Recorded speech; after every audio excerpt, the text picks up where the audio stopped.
హల్లెలూయా. ఏదైనా వాక్యము 4వ తారీఖు 7వ నెల 2026వ సంవత్సరం. మన దేవుడు మనతో మాట్లాడుతున్న మంచి అంశము కొరింథీయులకు రాసిన మొదటి పత్రిక 14వ అధ్యాయం 1వ వచనం. ప్రేమ కలిగి ఇండుటకు ప్రయాసపడుడి, ఆత్మ సంబంధమైన వరములను ఆసక్తితో అపేక్షించుడి. హల్లెలూయా.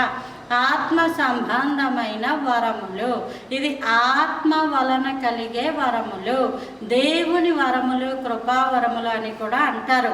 అయితే ఈ వరము అన్నది మాకు వద్దులేండి, మాకు కాదులేండి, ఇలా ఏదో ఆహారం తింటూ ఇలా ఉన్నాం కదా చాలులేండి అని అనుకుంటారు. ఆత్మ సంబంధమైన వరములు అని బైబిల్ గ్రంథంలో కొన్ని ప్రస్తావించారు. అంత మాత్రమే కాదు, ఆత్మ సంబంధమైన వరములలో ప్రాముఖ్యమైనది జ్ఞానము. నిన్ను నీవు మోసపోకుండా కాపాడేదే ఈ జ్ఞానము. నీ బ్రతుకు సాతాను చేతుల్లోకి వెళ్ళిపోకుండా కాపాడేదే జ్ఞానము. లోకంలో ఎవరు పడితే వాళ్ళు ఏ మాటలు మాట్లాడితే ఆ మాటలు నీకు చెప్పేస్తున్నప్పుడు నీవు వాళ్ళ మాటలు విని వాళ్ళకి లోబడిపోయి ఇష్టానుసారంగా జీవించకుండా కాపాడేదే జ్ఞానము. నిన్ను నువ్వు నాశనం చేసుకోకుండా ఉండాలి అంటే జ్ఞానమే అవసరము. దేవుడు నీకు తోడుగా లేడు అని అపవాది మాట్లాడుతున్నప్పుడు దేవుడు నాతో పాటు ఉన్నాడు అని నువ్వు గ్రహించాలంటే నీకు జ్ఞానము కావాలి. ఆత్మ సంబంధమైన వరములు అందరికీ అవసరమే, అందరికీ ప్రాముఖ్యమే, అందరికీ కావాలి.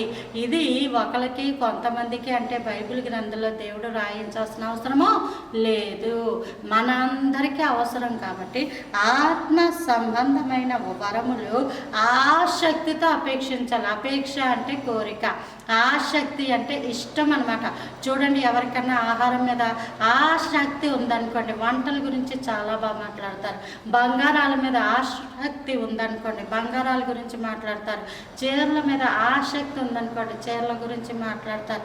ధనము, స్థలాలు, సైట్లు, బిజినెస్లు, వాటి మీద ఆసక్తి ఉందనుకోండి, వాటి గురించి మాట్లాడుతుంటారు. అయితే నువ్వు ఆసక్తి అంటే వరముల గురించి, ఆసక్తి అంటే ప్రార్థనలో కూర్చున్నప్పుడు లేదా ఎవరితో అన్న ఆత్మ సంబంధమైన వాళ్ళతో మాట్లాడుతున్నప్పుడు వీటి గురించి మాట్లాడాలి. నీ నోటి మాటే హృదయము నిండి ఉండు, దాన్ని బట్టి నువ్వు నోరు మాట్లాడుతావు. కాబట్టి హృదయంలో నువ్వు దేని మీద ఆసక్తి కలిగి ఉన్నావో నోరు మాట్లాడుతుంది.